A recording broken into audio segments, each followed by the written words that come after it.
Les différents boîtiers disposent de plus ou moins de collimateurs, mais pour les réglages que nous allons voir, cela ne change rien.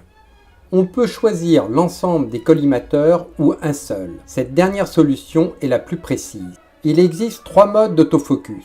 L'AFS ou One Shot chez Canon, l'AFC, AI Servo, l'AFA ou AI Focus chez Canon, le mode AFS ou One Shot chez Canon. Il s'agit de l'autofocus ponctuel. Il permet de faire la mise au point en pressant le déclencheur à moitié. Ce mode est prévu pour les situations où votre sujet ne bouge pas. Donc, pour le portrait ou le paysage, on choisit le collimateur central.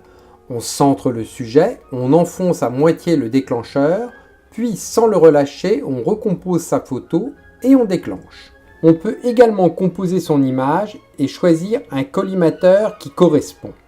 Mais cette technique est plus laborieuse. Pour les photographies en mouvement, on sélectionne toujours le collimateur central, le mode rafale et le mode AFC ou AI Servo chez Canon. Il s'agit de l'autofocus continu. C'est le mode pour les sujets en mouvement, car une fois le déclencheur à demi enfoncé, la mise au point de l'appareil va suivre votre sujet jusqu'au déclenchement. Naturellement, il faut que le sujet soit toujours centré. La mise au point se faisant au centre du cadre. Sur cette photo, c'est l'herbe qui est nette. On peut également choisir un collimateur décentré, mais il est plus difficile de suivre le sujet.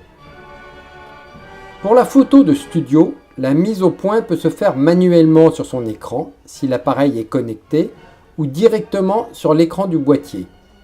On agrandit l'image au maximum, puis on réalise la mise au point manuellement de façon très précise.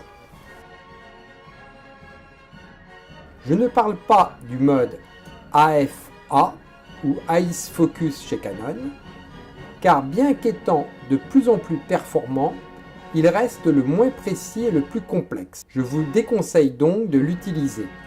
Il jongle entre les deux autres modes.